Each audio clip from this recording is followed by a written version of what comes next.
What Apple Wants from Jon Prosser, the 20 most streamed artists, and a new merch store. This is Mac Voices. Mac Voices is supported by NordLayer. Secure your network and stay compliant with a one-toggle-ready platform. Visit nordlayer.com/MacVoices and use the code MacVoices10 for an extra 10% off yearly subscriptions. Welcome to Mac Voices. This is the talk of the Apple community, and I'm Chuck Joyner. Folks, this is Mac Voices Live. It's Tuesday night, 8 p.m. Eastern. We're on YouTube at youtube.com/MacVoicesTV, and you could be too if you would just click that button and join us. And click another button in your calendar app and remind you to join us Tuesdays, again, 8 p.m. Eastern, 5 p.m. Pacific. A number of things. Some of the news has calmed down a little bit after WWDC, and a few other things are taking its place. But before we get to that, I have an announcement. After a lot of abuse by the panel and after a lot of research, and I will explain this, we now have merch. Nice. So, I thought you were about to announce that you're kicking me off the show. It could be both. Could be both. I want a Mac Voices polo shirt. So, store.macvoices.com is where you'll find it. I just threw it in the YouTube chat, and I'll throw it in our private chat here as well. So allow me to just elaborate just a little bit on this. I've been playing with this for a while. I've set up several stores in several different sites, and I was just never happy because of two things. And the first one was that nobody carried the kind of t-shirts that I really, really like. I'm a bit of a t-shirt snob. Yeah, somebody gives me a t-shirt, fine. But if I'm going to pay for one, I want a really good quality t-shirt. And the best t-shirts I've found come from Comfort Colors. And I finally found a vendor who sells Comfort Colors and lets me customize them. So that's the first thing. The second thing is while printed t-shirts are great, I also wanted to have the option of embroidered t-shirts. And again, the service is called Fourth Wall, and they offer both of those along with a lot of other things. And so I've set up a number of pieces of merch already with the Mac Voices logo. I've got some ideas for some other things and some specialty items. But bottom line is what's there now. It's live. You can go and order what you want. Unfortunately or fortunately, depending on your point of view, they won't let me sell them for cost. So they insist that I make a little something off of it. So first of all, thank you. It helps support the show. But more importantly, I've set everything at the lowest possible price that they will let me sell it for. So this is not a money-making deal. It's more to promote the show, have a little support from everyone. And if you have ideas for things you'd like to see on a Mac Voices t-shirt or any particular merchandise that they offer, please let me know. I'll get them customized and set up for you. But again, store.macvoices.com. That link will be up on the website very soon. But it just is live now. So there you go. I just bought a shirt. Cool. Thank you. So so that's the big announcement. It's taken a little while, and again, trying to find it, and because I've ordered a lot of shirts, and they come in and it's like, okay, this is all right, and there's some good names out there that I also like, but Comfort Colors. And if you don't trust me, check out the article on Wirecutter about the best t-shirts, because that is their pick as well. Well, if you're doing this brand, I want you to add a polo shirt if you could, Okay, that's what, Dave. I hadn't even considered that, so I will do so. Sizes.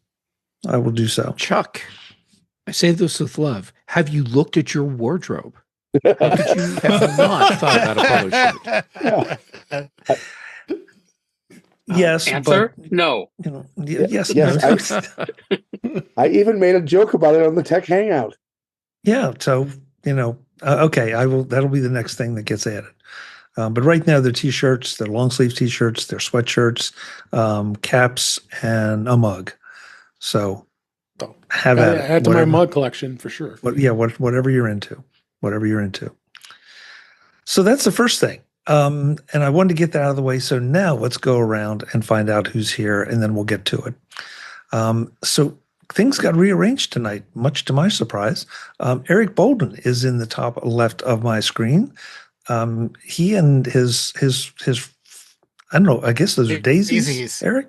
Yep. Daisies? Okay. I thought I'd go simple this week. June daisies.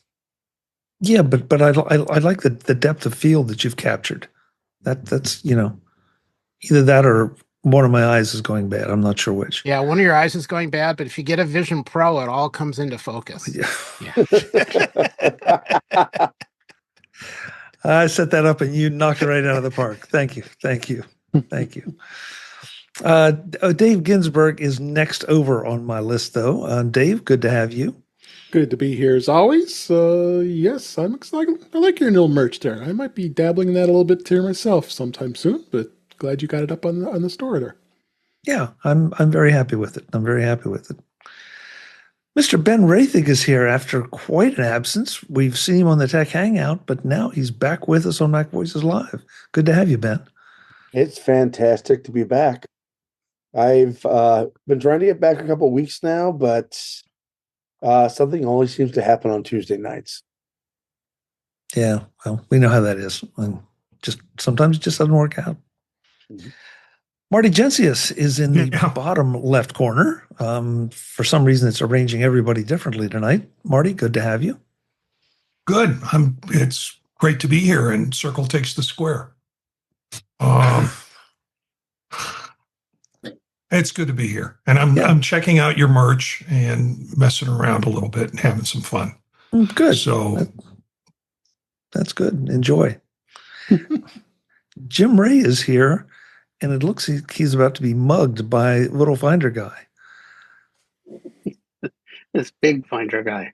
Yeah, that's Big Finder Guy. What? And there's there is a little Finder Guy. But it's like the Stay Puft Marshmallow Man and the Finder Guy had a baby. So this is going to be Jim's new merch. He's going to do giant Little Finder Guys. We all have them. We all have them. Where's yours, man? Chuck? Oh, that's right. It's with your Vision Pro. Yeah. Why do I do this on Tuesday nights? I don't know. That was Jeff Gammett getting his first shot of the night. At least on the live show. There were plenty earlier than this. Jeff, it's always good to have you. It's always great to be here, and a surprise. Every single time when I pop up in here, I'm like, he did it again. Yeah. You fool, you fool. And I don't know what Guy Searle's doing. He's waggling his Lil Finder Guy at us. I don't need that picture. Hi. What? How you doing, Chuck? I was better before we started the show, Guy. Now, aren't you glad that I finally remembered on a Tuesday night at the correct time? I think so. Okay. Well, we'll see how the rest of the evening goes. We'll see how it goes. Yeah. Today's Mac Voices is supported by NordLayer, security for the business you actually run. Data security can never take a vacation, and it can never move down the priority list. Your team may be taking time off. They may be working even while getting a little downtime, or they may be working from home, from the office, from a hotel room, or from the road.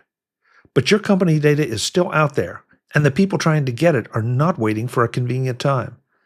That's why your business needs NordLayer. NordLayer is the network security platform built for modern teams working across different environments. It helps you protect access to company resources, keep users and devices under control, and maintain visibility into network activity without adding hardware or unnecessary complexity. For business owners, that means better protection for company data wherever your team is working.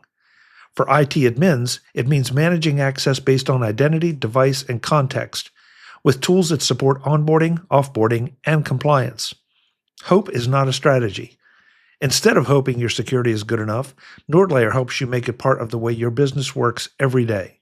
MacVoices viewers and listeners get an exclusive offer, up to 22% off NordLayer yearly plans, plus 10% on top with the coupon code MacVoices10 at nordlayer.com/MacVoices. Try it risk-free, 14-day money-back guarantee. Again, nordlayer.com/MacVoices and the coupon code MacVoices10. Thanks to NordLayer for their support of MacVoices. Well, the first one I wanted to touch on tonight, just because we've done this, and maybe I'm just falling into the trap of being super suspicious about everything, but the judge has decided to set aside the default judgment entered against Jon Prosser in Apple's lawsuit. And allegedly, Prosser now will cooperate with discovery. So, is that why that Apple agreed not to object to this? And so, is Apple hoping to get something out of Prosser's depositions and cooperation? This whole thing has just been a mystery to me. When somebody doesn't enter a defense, a default judgment is entered, and then all of a sudden everybody starts to play nice again. Something's going on, and I just don't know what it is. Anybody agree with that, or am I just That's probably paranoid? why he didn't enter a defense, because he'd probably already talked to Apple and Apple's lawyers, and they're like, okay, let's make a deal or else. And I think he did the deal. If he did a deal, they wouldn't be back in court. Right. I don't know about that. Yeah, I think he just messed up and didn't take it seriously. Yeah, my guess is that he has a good attorney, and his attorney was able to put together a solid argument for throwing out the default judgment.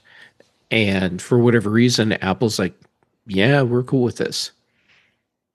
I think it's just a PR thing. I don't think there's what possible argument could there be for legal argument could there be for throwing out a default judgment? That's totally at Apple's discretion at that point.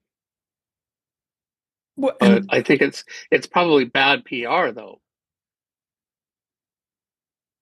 I don't know that it's bad PR. I mean, PR for who? For Prosser? Apple. For Apple. That they agreed to not. This is making them look a little bit magnanimous. Yeah, they're doing Prosser a favor. But why would I can't? Why would they? Because they get more information this way than a default judgment. There's a default judgment. They still don't have all the details. My guess is they need a little more information to figure out the rest of the leaks in the process and where did all of the stuff go. And this way they have a chance to get that. Well, that's what I was. Maybe he had something that was of value to them. Yeah, or Apple, this way Apple doesn't look like a bully. It comes out in discovery and a decision is made. Yeah. I don't think enough people pay attention to these trials for it to really make that much of a difference, honestly. I mean, other than us. Well, it depends on what was going to happen after the default judgment. Like if they send him to jail or something, that would probably get some attention. Yeah. I don't know. What's he being charged with? This is all civil. This is not criminal. Yeah, this is it's not. Yeah, I see. Yeah, if civil. I have another hypothesis that I came up with. Please, Jeff. I'd love to. Does it involve underpants? It does now. Okay, so you know how Prosser's argument about failing to show was that he was in active negotiations with Apple when Apple got the default judgment against him. Okay, what if he can prove that's actually true? And that's been presented to the court. And now Apple, if that comes out that they just like did a look at the sparkly over here while we screw you over here thing, if something like that were to come out after the fact, I don't think that's not how it works. If you've got a notice to appear in court, You've got a notice to appear in court. Full I'm stop. aware of that. That's between you and the court. And however, if he can show that Apple was not acting in good faith, and he has a really good attorney, then he has a case for Apple wanting to shift the optics of what's going on here. And while yes, you're right, you have a court order to appear and you don't appear. Okay, you are now in trouble with the court. But for the average person out there who might be coming across this case through news stories, if the news were, yeah, this guy didn't show up to court because he thought he was cutting a deal with Apple and they got a judgment against him at the same time, it makes Apple look pretty crappy. So I think Apple is juggling a bunch of stuff here to control this situation and try and continue to stay on top of the narrative. And so now we get to watch high-paid attorneys fight. I think it's really fun that we have 8 non-attorneys here speculating on yes. It's a lot better than having real attorneys. I object. But I do play one on television. Oh yeah, I've played one on stage. I play one on YouTube. Is that television? Jeff, it's not often I disagree with your hypothesis, but hypothesis, whatever. Yeah, those. But I can't see that as a situation where the court would be forgiving. That's the thing that gets me. Prosser's in negotiations with Apple. That has nothing to do with the court, having a deadline for entering an appearance, not even presenting any evidence. Just he didn't even enter an appearance. Yeah, that's the thing. That's what I think. There's no defense for that. No, there's no defense. Well, I mean, there are defenses for that. Like, I'm sorry, I was in an airplane that crashed and I've been on a deserted island. There's no way I could get to court. Yeah, but he's not entering that as a defense. Yeah.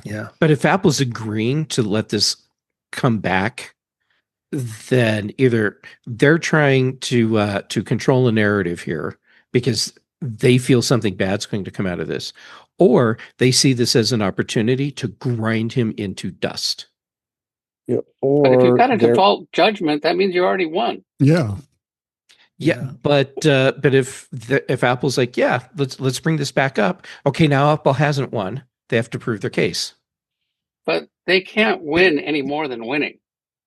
Yeah. Well, they can win. That's like winning the Super Bowl and then saying, "Oh, we'll give you another shot."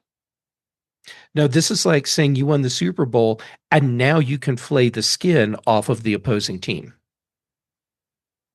That's another thing. It's like saying now the other team has a chance to win. Yeah, to contest it. But if you're certain that they're not going to be able to win, and this is your opportunity to flay the skin off of their bones, a default judgment, that's a complete, absolute winning. Yes, and now it's not anymore because they don't have a default judgment anymore. Right. It's been rescinded. That's where I keep thinking that they're looking for something from Prosser. I don't know what it is. I don't know if it's contacts or what. Yeah. But if he's under oath, he's going to have to answer for any leakers that are providing him information. Mm-hmm. And that's the only thing I can come up with that Apple really wants, because we know how Apple feels about leak. I mean, Prosser's one of them, but it's like a drug dealer. If you can get one and get him to turn on his connections. They wanted discovery more than winning. Well, can you plead the fifth in a civil case? No. Okay. That's only criminal. The only other thing I could think of is if there was some kind of mitigating circumstance that did not allow him to put up a defense for himself. Like, I don't know. Like he was stuck on a desert island. Yeah. I was thinking more health-wise, but any of that would have been presented to the court by now. And God knows the press would have been all over it because they've been all over this from the beginning. So I throw it out there just as something, if you're interested in this, and watch and let's see. But it just seems really, really uncharacteristic of Apple to let anyone off the hook without getting something for it. Oh, he's not off the hook, and they have not let him off the hook. Well, not first of all, apparently he did not have counsel before. Yeah. Looking at this article, it says, in light of Mr. Prosser's recent retention of counsel. So it sounds like part of his argument was, I didn't have competent counsel. Help. Yeah. Yeah. And it also says he agreed to immediately produce discovery. And there you go. See, that's what I keep coming back to. That's what I keep coming back to. So I don't know. Watch it. I mean, we can sit here and speculate a lot, but I felt like this one needed to be talked out a little bit and called to everyone's attention. Apple has shared the 20 most streamed artists of all time on Apple Music. Okay. This is obviously biased toward musicians who have released things during the age of streaming, as opposed to a lot of legacy bands. I don't think there's a single artist on this list that I personally care about. I don't think that the list was particularly surprising. So I throw it out there as a point of interest. Yeah, I agree with you, Chuck. I looked at the list and I'm like, well, obviously this is not my demographic. That because they are generating another demographics generating all these streams. And I'm like, wow, that's interesting. I still stream as much Rolling Stones as I would stream Rolling Stones. So it's not a matter that Rolling Stones is not streamable and these people are new to the game. It's the demographic is what's driving the streaming, and they're not listening to the Rolling Stones. No, yeah. Go ahead, Dave. No, you're right, Marty. The demographic these days, what, Gen Z? I don't know what the gens are anymore. I can't keep up. Gen Z, Gen Alpha. Gen Alpha. Those are a lot of the kids, we call them, that are listening to music these days. I mean, you look at I follow the Billboard charts all the time. I always have my top 100 every year I compile. And I look at it from 10 years ago and to now, and like, it's crazy what the difference is. We may not necessarily be into that music, but there's plenty of music producers out there who appreciate what that music is. It isn't our taste and our age groups that we are here. So I'm not at all surprised to the way this list was compiled. I mean, and you knew Taylor Swift's going to be on there because she's just become the phenomenon. So it's not surprising. Yeah. Hey, I've been grossly negligent in not welcoming Webb Bixby. I saw him sneak in, and then we were on the Prosser thing, and I've kind of lost track. So, Webb, thank you for being here. Chuck, it's good to be here. I'm looking at this list, and okay, so I have listened to Taylor Swift in the last year. I have listened to Morgan Wallen, and I think that's about it. I've never heard of Morgan Wallen. He's country. He's a country guy. So I have a funny story about musical fame. Recently, I got my hair cut. I've been going to the same person for quite a long time, and she's like 60, but she's originally from Vietnam. And she was complaining about updates on her phone, and that she doesn't like them. And I said, "Oh, you sound just like Paul McCartney on the Colbert Show the other night. He was complaining about." Updates on the phone. And she said, I don't know who Paul McCartney is. Oh.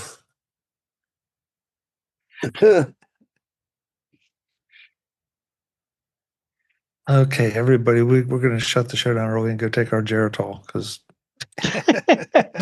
Well, this person is about 60, so it's not that so much. But wow.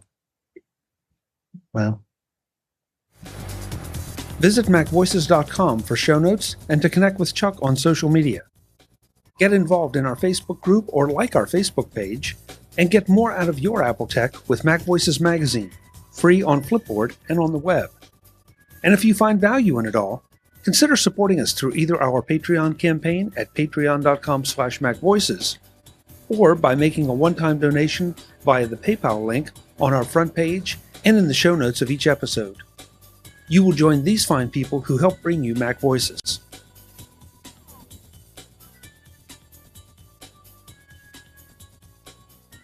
Advertising handled by Backbeat Media at backbeatmedia.com.